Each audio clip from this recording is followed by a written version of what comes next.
श्री स्वामी समर्थ व्रतकथा पोथीला अष्टगंध, फुलं, हळदी कुंकू, तुळशीपत्र अर्पण करून धूप दीप दाखवून नमस्कार करावा. श्री गणेशाय नमः, श्री गुरुस्वामी समर्थाय नमः असे स्मरण करून व्रतकथेला सुरुवात करावी. मायानगरी मुंबईमध्ये पत्नी घरकाम व पती मोलमजुरी करणारे एक गरीब परंतु सत्वशील दाम्पत्य आयुष्यभर काबाड कष्ट करून अत्यंत हालाखीचे जीवन व्यतीत करत असताना त्यांनी आपल्या एकुलत्या एक पुत्राचे पालनपोषण करून त्याला शिक्षण दिले.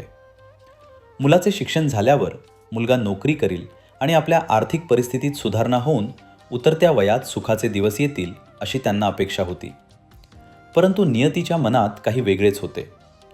शिक्षण पूर्ण होताच मुलाला खाजगी कंपनीत नोकरी लागली खरी, पण कलीच्या प्रभावाने मुलाला वाईट सवयी, छंद, व्यसन लागून तो पूर्णतः व्यसनाधीन झाला. मुलाची अशा प्रकारची अवस्था पाहून जीवनाचा अंत करावा असा विचार त्यांच्या मनात वारंवार येत होता. त्यांची ईश्वरावर पूर्णपणे श्रद्धा होती.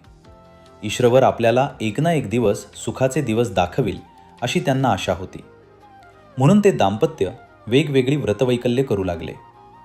याचे फळ म्हणून मुलाच्या वागणुकीत फरक पडला. पण पूर्वीच्या कर्जाच्या बोजामुळे घरात लक्ष्मी टिकेनाशी झाली. कर्ज फेडता फेडता नाकी न येऊ लागले. घरही गहाण पडले होते.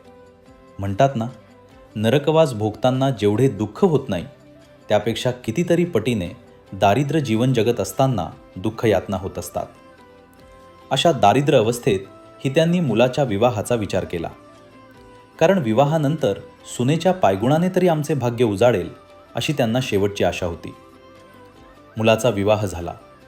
सून घरात आली, परंतु नव्याची नवलाई याप्रमाणे काही दिवस गेले आणि काही दिवसाने सुनेने आपले खरे रूप प्रकट केले. सासू सुनेची कडाक्याची भांडणे, कलह, सर्वाचीच दुभंगलेली मने, त्यात आजारपण, दुःख, दारिद्र्य, कर्ज, उपासमार, चिंता यांनी जीवन व्याकुळ होऊ लागले. एके दिवशी त्या काम करत असलेल्या घरात धर्मस्व परमपूज्य देवेंद्र गुरुजी यांनी लिहिलेलं सुखी संसाराचे रहस्य, सुखी जीवनाची गुरुकिल्ली, यशस्वी जीवनाचे अनमोल रहस्य अशी बरीचशी पुस्तके पाहायला मिळाली. त्यांनी मालकिनीकडे एक पुस्तक वाचावयास नेऊ का असे विचारले. मालकिनीने घेऊन जा म्हणताच कधी घरी नेते आणि ते पुस्तक वाचते असे त्यांना झाले. पुस्तकाचे वाचन सुरू केले. वाचनाने त्यांचे मन चैतन्यमयी झाले. जीवन जगण्याचा आशेचा किरण त्यांना दिसू लागला. गुरुजींना भेटून आपली जीवनगाथा सांगावी, मार्गदर्शन घेण्याची इच्छा निर्माण झाली. म्हणून त्यांनी आम्हाला फोन केला. त्यांना गुरुवारी भेटण्याचे असे सांगितले. गुरुवारी दोघे पती-पत्नी येऊन त्यांनी स्वामी समर्थांचे दर्शन घेतले आणि आपली जीवनव्यथा सांगताना दोघंही ओक्साबोक्शी रडले. त्यांची व्यथा ऐकून घेतली आणि त्यांना स्वहस्तलिखित श्री स्वामी समर्थ 9 गुरुवारची व्रतकथा पोथी हातात देऊन 9 गुरुवारचे व्रत यथाशक्ती करण्यास सांगितले. त्यांनी भावभक्तीने, श्रद्धापूर्वक 9 गुरुवारी व्रतकथेचे विधीपूर्वक पूजन करून वाचन केले. 9व्या गुरुवारी उद्यापनही केले. वर्षभरातच त्यांच्या घरातील भांडणे, कलह शांत होऊ लागले. परिस्थितीत सुधारणा होऊ लागली. श्री स्वामी समर्थ 9 गुरुवारच्या व्रतकथेने त्यांच्या जीवनात सुख, शांती आणि समाधान प्राप्त झाले. आपल्या जीवनातही असे अनमोल क्षण यावेत.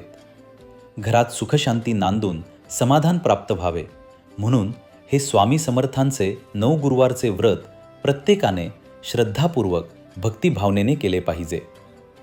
पूर्वी कर्नाटक प्रांतातील खेडमनूर गावातील चोळप्पा रामचंद्र नाईक नावाच्या भक्ताने पूर्वजन्मी स्वामींची अनन्य भावे सेवा केली होती. म्हणून त्याच्या घरी पूर्वपुण्याईने प्रत्यक्ष ब्रह्मांड नायक श्री स्वामी महाराज स्थाहून येऊन त्यांची परमपावन चरणकमल त्याच्या घरी विसावली होती. चोळप्पा खरोखरच भाग्यवान होता. कारण देवाधिकांना सुद्धा ज्यांच्या चरणांचे दर्शन होणे दुर्लभ असे भगवान स्वामी समर्थ चोळप्पाच्या घरी स्वतःहून आले होते. ज्या ब्रह्मांड नायक मूळ पुरुषाच्या केवळ चरणस्पर्शाने, दर्शनाने अनेक कमलपुष्पे फुलतात, बद्धजड जीवांचा उद्धार होतो, जीवाला मोक्षप्राप्ती होते. कोणी आकाशाकडे पाहून त्याच्या बिंदुरूपाचे ध्यान करून, होम हवन करून, भजन कीर्तन, अन्नदान, तीर्थयात्रा, तर कोणी संसार सोडून संन्यास घेतो. असे पराकोटीचे स्वरूप असलेले अच्युतानंद श्री स्वामी महाराज 28वे दारिद्र्य नांदत असलेल्या चोडप्पाचा भाग्योदय करण्यासाठी त्याच्या घरी जणू काय कामधेनू रूपाने आले होते. श्री स्वामी समर्थ व्रतकथा संपूर्ण.